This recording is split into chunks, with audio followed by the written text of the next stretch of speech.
Halo, Assalamualaikum warahmatullahi wabarakatuh. Selamat datang di channel YouTube saya. Untuk video ini kita akan membahas tentang apa saja larangan yang sebaiknya tidak dilakukan oleh ibu hamil selama trimester pertama.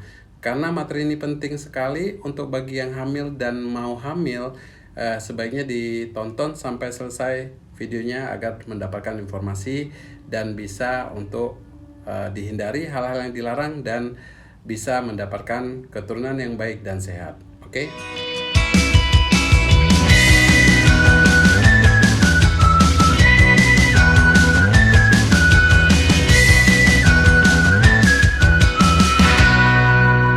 Kita tahu bahwa kehamilan itu kita bagi menjadi 3 trimester, trimester pertama, kedua, dan ketiga.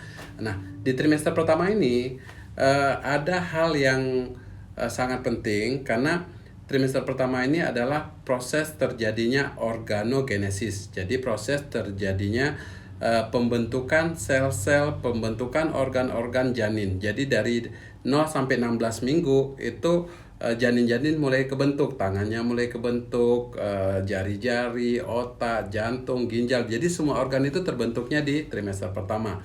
Trimester kedua, organ-organ tadi berkembang. Tadi yang sudah terbentuk mulai berkembang. Trimester ketiga mulai terjadi pematangan. Jadi proses pematangan dari organ-organ yang sudah terbentuk. Karena pentingnya proses organogenesis ini, maka ada beberapa hal yang sebaiknya tidak dilakukan di trimester pertama. Yang pertama adalah hindari mengkonsumsi minuman beralkohol dan rokok. Jadi ini penting sekali untuk menghindari konsumsi alkohol sama rokok tadi.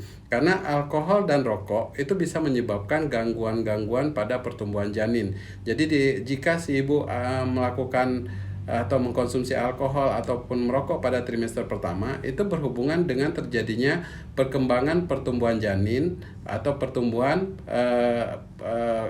kesejahteraan janin di trimester kedua dan ketiga.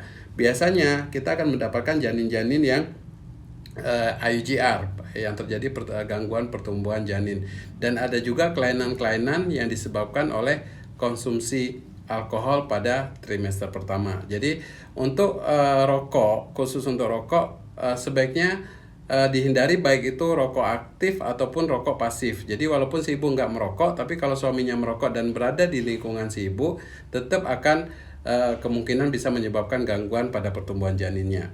Nah, yang kedua, jangan mengkonsumsi makanan yang mentah.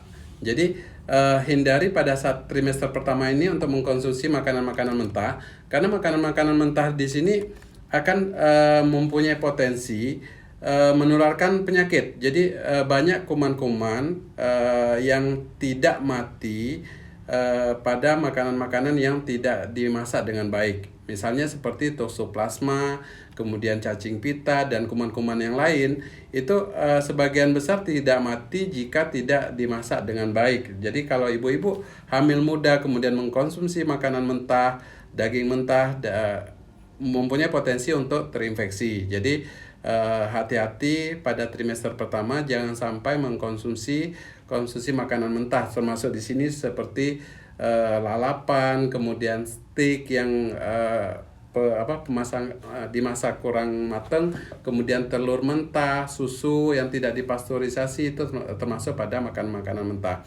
Kemudian yang ketiga, hindari mengkonsumsi obat-obat sembarangan. Jadi obat istilahnya obat apapun itu, jika tidak dikonsultasikan ke dokter, sebaiknya jangan dikonsumsi dulu pada trimester pertama, karena ada obat-obat tertentu itu yang akan menyebabkan gangguan terjadinya proses organogenesis pada janin. Jadi bisa menyebabkan gangguan perkembangan janin, termasuk salah satunya adalah menyebabkan cacat janin seperti yang bibir sumbing, kelainan pada saraf dan sebagainya. Itu bisa terjadi pada penggunaan obat-obat secara sembarangan di trimester pertama. Kemudian yang ketiga, hindari stres yang berlebihan. Jadi stres yang berlebihan pada trimester pertama ini juga bisa mengganggu kondisi si ibu. Salah satunya bisa meningkatkan mual muntahnya sehingga terjadi hiperemesis gravidarum yang berat. Kemudian termasuk juga ibu yang stres berat kadang-kadang meningkatkan resiko terjadinya keguguran. Jadi Itu aja sih Bu, pantangan-pantangan lain yang juga tidak boleh sebenarnya kayak sauna, kemudian terlalu capek dan macam-macam. Tapi yang penting tadi yang tadi.